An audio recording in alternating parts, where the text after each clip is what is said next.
Hello दोस्तों, नमस्कार। किसी चैनल में मैं आप सब लोगों का दिल से बहुत बहुत स्वागत करता हूं। फर्स्ट टाइम विजिट किया जरूर चैनल को सब्सक्राइब कर लेना। फ्री स्टॉक मार्केट क्लासेस इस चैनल को भी चाहो तो फॉलो कर सकते हो, सब्सक्राइब कर सकते हो। यहाँ पर भी बेल आइकन को हिट करके ऑल जरूर सिलेक्ट करके रख लेना। चैनल का लिंक ऊपर आई बटन पे नीचे डिस्क्रिप्शन में मिल जाएगा। एंड आज के दिन की बात करें तो ऑलरेडी HDFC बैंक से रिलेटेड नंबर्स कैसे रहे वीडियो आ चुका है। And free stock market classes इस चैनल पर भी विजिट करना। आज का वीडियो बहुत ही इंपॉर्टेंट है, गलती से भी मिस मत करना। लिंक ऊपर आई बटन पे दे दिया है। तो चलिए इस वीडियो को स्टार्ट कर लेते हैं। ठीक है दोस्तों, अभी हम लोग आ चुके हैं बिल्कुल हमारे नॉर्मल स्क्रीन के ऊपर। एंड दोस्तों फिलहाल अगर हम लोग बाजार की बात करें तो एक पर्टिकुलर सेक्टर में एंड उनके शेयर होल्डर में ज़बरदस्त पैनिक का माहौल हम लोग को देखने को यहाँ पे मिल रहा है। पैनिक का माहौल मतलब क्या? ऑब्वियसली उस पर्टिकुलर कंपनी से रिलेटेड या फिर इंटायर सेक्टर से रिलेटेड जब भी नेगेटिव खबरें देखने को मिल जाती है या फिर शेयर के प्राइस में हम लोग को गिरावटें देखने को मिल जाती है तो पैनिक तो होना बिल्कुल एक स्वाभाविक की बात होती है। बट आप सभी लोगों को पता है शेयर मार्केट का दूसरा नाम पैनिक ही होता है। सिर्फ हमें ये जानना होता है कि उस पैनिक में रहना है या फिर नहीं रहना है। अभी 2020 में तो मतलब हम लोगों ने तो कितना बड़ा भूकंप देखा था, राइट? स्टॉक तो लिटरली 80% तक क्रैश हुए थे, कुछ कुछ स्टॉक तो उस पैनिक में भी यही डिसीजन हम लोगों ने लिया कि रहना है या नहीं रहना है, कौन से स्टॉक से निकलना है, कौन से स्टॉक को कंटिन्यू करना है। ये फ़र्क समझ में आना चाहिए क्योंकि मार्केट में ये रोज़ का बात है। कभी ए में होगा, कभी बी में होगा, कभी सी में होगा, कोई दूसरे सेक्टर में होगा, ये चलता रहता है। अगर आपको झूठ लगता है, आप चाहो तो थोड़ा सा पिछले 10 साल का इतिहास सेक्टर वाइज निकाल कर देख लेना, आपको समझ में आ जाएगा।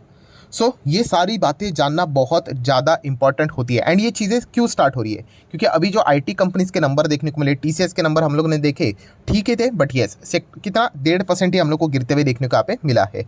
इन्फोसिस की बात करें तो यहाँ से हम लोग को सबसे ज़्यादा पैनिक देखने को मिला है, जो कि हमारे बाजार में 3.25% यहाँ पे गिरा था। एंड रिजल्ट के बाद तो आपको पता ही है कि अभी तक उसने बताया नहीं कि कितना वो गिरेगा करके, वो तो सोमवार के दिन पता चलेगा। बट इन्फोसिस का जो ADR है वो तो कल के दिन भी लगभग 1.5% डाउन था। एंड उसके एक दिन पहले तो आपको पता ही है ऑलमोस्ट 10% डाउन था।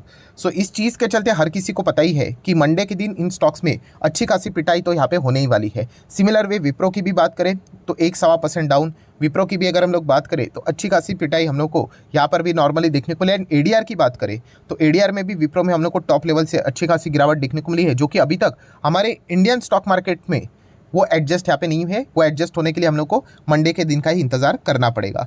ये सब कुछ देखने के बाद ऑब्वियसली पैनिक तो यहाँ पे होता ही है कि IT सेक्टर में क्या चल रहा है एंड क्या हम लोगों ने कंटिन्यू रहना चाहिए या नहीं। दोस्तों इसी से रिलेटेड हर कोई यहाँ पे परेशान होते हुए देखने को यहाँ पे मिल रहा है। दोस्तों अगर हम लोग यहाँ पे बात करें तो मैंने आप लोगों को इसके पहले भी बहुत सारी चीज़ें यहाँ पे बताई कि ठीक है IT सेक्टर हम लोग को लगातार यहाँ पे गिरते हुए देखने को मिल रहा है। बट जैसे कि मैंने आप लोगों को यहाँ पे पूछा कौन सी चीज़ के बारे में, कि ये जो गिरावट हम लोग को देखने को यहाँ पे मिल रही है वो इंटरनल है या एक्सटर्नल है। ये जब तक आप यहाँ पे प्रॉपरली इनको नहीं समझते हो तब तक आप शेयर मार्केट से बड़ा पैसा नहीं कमा पाओगे, राइट? 2020 में भी हम लोगों ने देखा था पूरा बाजार नीचे आया हुआ था। क्या वो इंटरनल इशू था? बिल्कुल भी नहीं, वो एक एक्सटर्नल इशू था। एक्सटर्नल इशू मतलब क्या कि मान लीजिए आपकी कंपनी इन्फोसिस है, आपकी TCS है, आपकी विप्रो है, आपकी टाटा एलेक्सी है, आपकी कोई और भी कंपनियां हैं। क्या सभी कंपनीज़ में हम लोग को गिरावट देखने को आप मिल रही है? अगर हाँ तो डेफिनेटली वो external issue and external issue sort out हो जाता है। हाँ, उसको टाइम लगता है। अभी कोविड से भी हम लोग कमबैक किए कि नहीं, बट टाइम लगा। एंड ऐसा कमबैक किया है तो आपको पता ही है कि क्या रिटर्न्स बने हैं। ये जब तक आप इसको डिफरेंशिएट नहीं करोगे तब तक आप यहाँ पे हमेशा यहाँ पे परेशान होते रहोगे। एंड इसी चीज़ से रिलेटेड अगर मैं बात करूँ तो हर कोई यही पूछ रहा है, सर IT स्टॉक्स में क्या करें, कंटिन्यू करें या ना करें? अगर हम लोग बड़े IT कंपनीज़ की भी बात करते हैं, बड़े मतलब लार्ज कैप में, तो आपको पता ही है TCS, इन्फोसिस, एक्सेलटेक, विप्रो, LTI की बात करें, टेक महिंद्रा की अगर हम लोग यहाँ पे बात करें, राइट, वो भी हम लोग को देखने को मिल रहा है, प्रेशर में देखने को मिल रहे हैं। एंड सिमिलर वे अगर हम लोग यहाँ पे बात करें दूसरे साइड के मतलब थोड़े से मिड साइज़ की कंपनी, स्मॉल साइज़ की कंपनी जो भी IT वाले हैं, तो वहाँ पे कौन कौन देखने को मिल जाते हैं? वही Tata Elxsi, KPIT Tech, LTTS, Persistent System, then Mphasis, OFSS की बात करें या फिर KPIT, हैप्पीएस्ट माइंड की बात करें, कोफोर्ज की बात करें, तो ये कंपनियां देखने को यहाँ पे मिल जाती है। नो डाउट अगर हम लोग यहाँ पे बात करें अभी कौन से कंपनी के नंबर आए हैं, तो ये बड़े लार्ज कैप कंपनीज़ के नंबर आए हैं। तो ये बाकी कंपनीज़ में हम लोग को इनमें ज़्यादा रिएक्शन देखने को यहाँ पे मिल रहा है। अगर हम लोग मिड साइज़ IT कंपनीज़ की बात करें, मिड साइज़ स्मॉल कैप जो सॉफ्टवेयर वाली कंपनीज़ है, उन कंपनीज़ का राजा कौन है? तो टाटा एलेक्सी। तो टाटा एलेक्सी किस प्रकार के नंबर दिखाता है उसके हिसाब से हम लोग को चीज़ें समझ में यहाँ पे आ जाएगी। अगर हम लोग मिड साइज़ के IT स्टॉक्स की बात करें तो, एंड इसके लिए टाटा एलेक्सी के नंबर का इंतजार करना पड़ेगा, जो कि मैंने चेक किया तो अभी तक कोई ऑफिशियली डेट टाटा एल्क्सी के नंबर यहाँ पे कब है वो तो फिलहाल तो हम लोग को देखने को यहाँ पे नहीं मिल रहे हैं। सो ये सारी चीज़ें हम लोगों को फिलहाल तो देखने को मिल रही है, इनमें गिरावट। तो इसमें एक ही कॉमन सवाल यहाँ पे पूछा जा रहा है, क्या हम लोग यहाँ पे एग्जिट कर ले आईटी स्टॉक्स, आईटी सेक्टर से, राइट। एंड मैं आपको एक मतलब कुछ लॉजिकल बातें बताना चाहूँगा। देखिए मैं आपको इसके पहले भी कहा है कि आप एग्जिट करके ना बड़ा पैसा कभी नहीं कमा पाओगे। अगर आपको बड़ा पैसा मतलब क्या होता है दोस्तों, वेल्थ कमाना, राइट। मैं यहाँ पे कोई 40%, मैं कोई 50% की बात नहीं कर रहा हूँ, 40-50% को प्रॉफिट बोलते हैं। पहले ये बेसिक रूल समझे, बहुत सारे लोगों को बेसिक रूल्स ही नहीं पता होते, राइट। वो कहते हैं कि सर आप एग्जिट नहीं करेंगे तो प्रॉफिट कहाँ से आएगा। अरे एग्जिट करके प्रॉफिट ही बनता है, बट वेल्थ कमानी है। वेल्थ मतलब क्या, 400%, 500%, 1000%, जो कि आप बना सकते हो शेयर मार्केट में अच्छे कंपनीज में रह के। तो उसके लिए इन सारी चीज़ों से गुजरना पड़ता है, राइट। जब कोविड का क्रैश भी आया था तभी भी सब लोग यही बोलते थे कि सर वेल्थ कमाने के चक्कर में हमारा प्रॉफिट भी चला गया। एंड बाद में जब तेज़ी आई तो एक्चुअल जो वेल्थ उनको मिलने वाली थी वो तो चली गई हाथ से।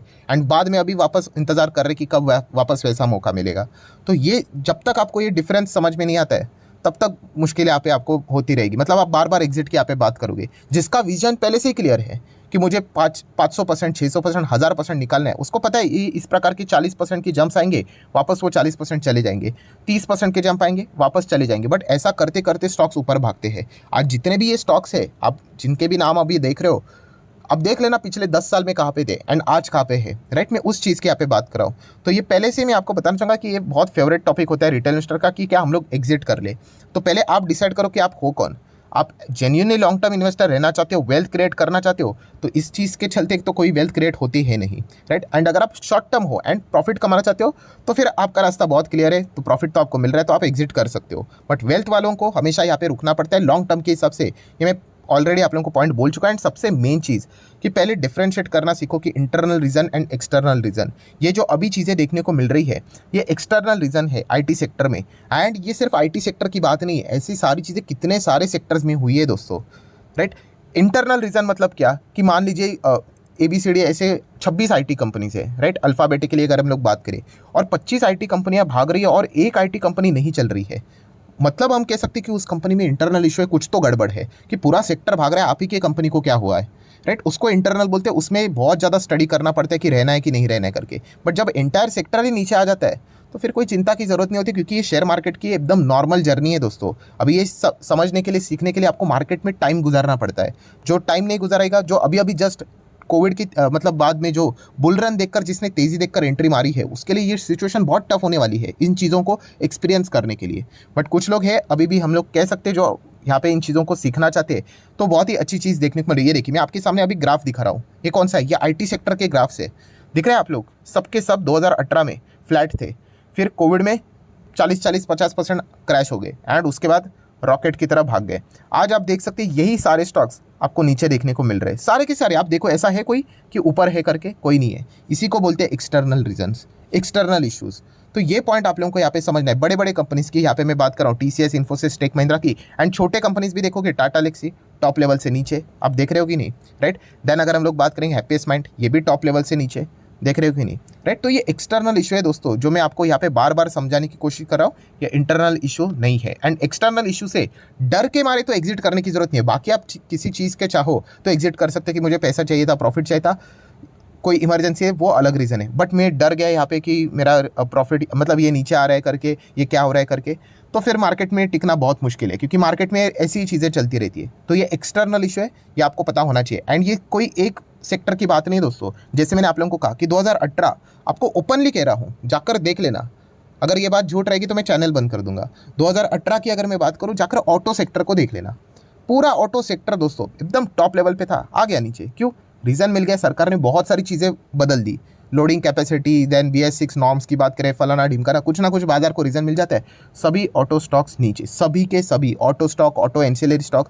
तो क्या करें, तभी भी यही चीज़ें चलती थी कि ऑटो सेक्टर में मैं तो फंस गया करके, ये हो गया वो हो गया। मैं बोला अरे इंटरनल रीज़न थोड़ी ना है, ये तो जो भी सरकार नियम लगा रहा है, कोई भी चीज़ हो रही है, रिसेशन हो रहा है आईटी सेक्टर की, अगर हम लोग बात करें अमेरिका के हिसाब से, तो वो सभी लोगों के लिए लागू है।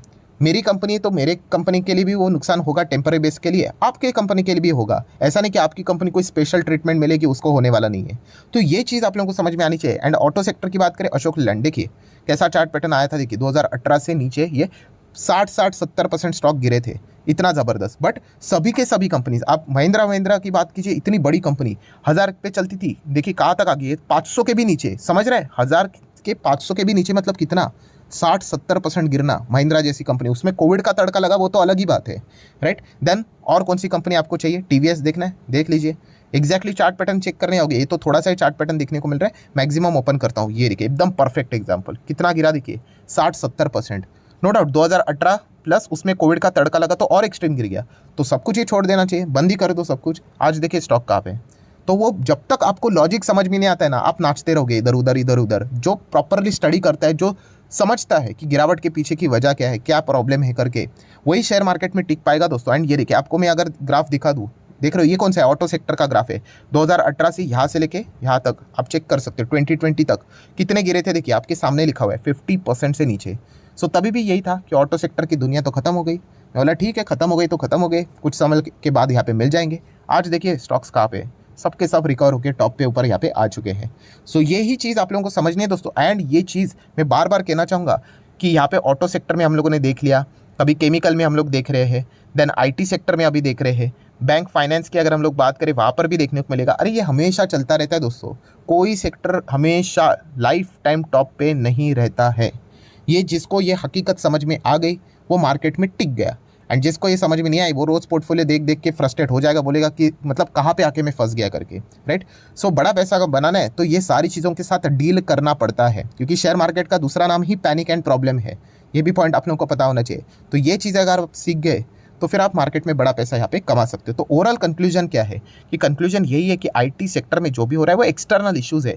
हर एक कंपनी के लिए ये मुद्दा सेम है, मतलब आप हर एक कंपनी का एनुअल रिपोर्ट देखोगे, ऑडिट रिपोर्ट देखोगे, कंपनी के मैनेजमेंट का स्टेटमेंट देखोगे, सबके स्टेटमेंट में सेम चीज़ें लिखी हुई है। ये कॉमन प्रॉब्लम है, एंड कॉमन प्रॉब्लम से कभी एग्जिट करने की ज़रूरत यहाँ पे नहीं होती है, कंपनियाँ डील कर लेती है, राइट। अगर यहाँ पे किसी कंपनी में गड़बड़ है, गड़बड़ मतलब खराब परफॉर्मेंस आ रहा है, सो इन्वेस्टर दूसरे कंपनी में किधर जाएगा, वो तीसरे कंपनी में भी वही गड़बड़ देखने को मिलने वाली है, क्योंकि कॉमन प्रॉब्लम चल रहा है। सो ये चीज़ अगर आपको समझ में आ गई तो ठीक है, वरना 2020 जैसे लोगों ने छोड़ दिया, बाद में 5 साल 3 साल के बाद पछता रहे, ऐसे ही बहुत सारे लोगों को पछताना पड़ेगा। अभी 2008 में भी मार्केट क्रैश हुआ था ना, बट वो कौन सा था, एक्सटर्नल इशू था, ठीक है, माना 1-1.5 साल मार्केट में बहुत पैनिक था। आज देखिए कहाँ के कहाँ लोग करोड़पति बन गए। तो ये जब तक चीज़ें क्लियर नहीं होंगी तब तक क्या आप भागम भाग यहाँ पे करते रहोगे।